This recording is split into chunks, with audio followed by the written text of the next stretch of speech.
This is Dr. B, and let's find 50% of 1,000. So here's how we do it. The way I like to think of it is that 50%, that's 50 over 100, 50 per 100. So if I only had 100, it would be 50, but I have 1,000. So let's move over one more place, and instead of 50, we have 500. So 50% of 1,000, that's 500.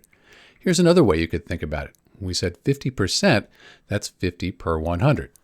And instead of, we could just use multiplication here.